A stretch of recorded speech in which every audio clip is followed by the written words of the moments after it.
core is rotten, and I can behold the tide.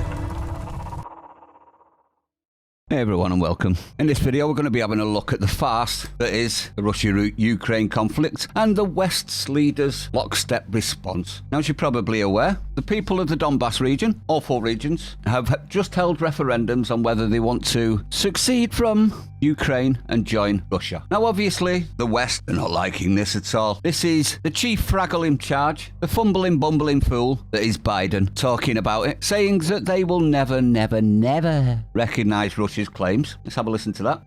The United States, I want to be very clear about this, the United States will never recognize Russia's claims on Ukraine's sovereign territory. This so-called referendum was a sham, an absolute sham. The results were manufactured in Moscow.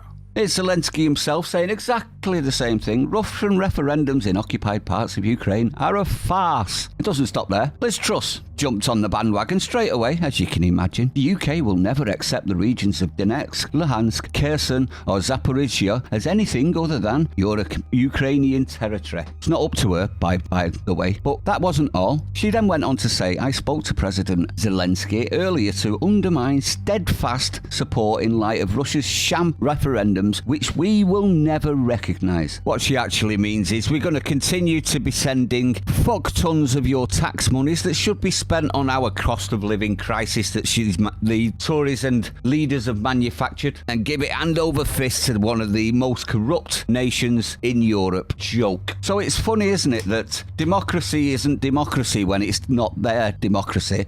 These people say that this is all about democracy, and then when the people of those regions use democracy, it's a sham. Don't ever let any of these leaders now say that you can't question the validity of a democratic process. Remember that one, everyone. So I thought we'd have a look at what the UN Charter has to say about things like this, about whether people can self-determine and whether anyone like Truss, Zelensky or Biden have the opportunity to stop it. But let's have a look at what they say. The right to self-determination of a people or a territory is a legal force recognised in the UN Charter and international law. So the UN recognises this referendum, even though the leaders of the West don't. I think I'll go with the UN Charter and international law on this one. So I thought we'd have a look at the people of the Ukraine. This is 2014 and it's voting intentions. So you've got the red areas, mostly Ukrainian speaking, pink, predominantly Ukrainian speaking, and all of the yellows and browns are Russian speaking and ethnic Russian majorities. So these people have all been voting for Russian sides of things. Now, if you think that that's just recently 2014, this does go back quite a while. This is 2010's voting intentions. All the blues are Russian, all of the yellow is Ukrainian, and it goes back even further. 2006 is another one. You noticed the trend. All of the people in the areas that Russia now occupy want to be governed by Russia, and have done for a long time, well before the manufactured coup by America. Well, it seems, like I said earlier, that it doesn't matter whether the West acknowledge it or whether Zelensky acknowledges it. The UN Charter and the international law does, and so does Russia. They've actually come out, Russia, and put a veto on the UN resolution declaring the referendums on Ukrainian regions joining Russia as illegal. The Russian ambassador, Vasily Nebenzia, that's probably wrong,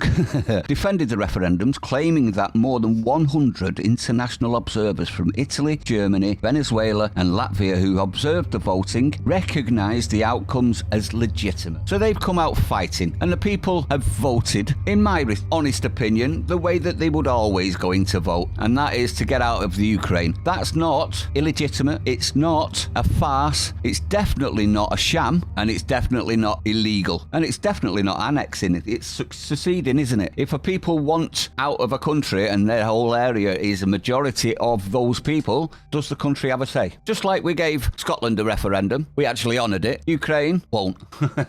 Let me know what you think though. I'd like to know your opinion on this. It's a bit rubbish, isn't it, to say that it's a sham when there was people there to observe. Over 100 independent observers have recognised it, therefore it's recognised. I don't care whether the leaders from the West claim it's real or not. The people of those areas do, and that's all that matters in my opinion. But let me know what you think. Stay sane. See you on the next one.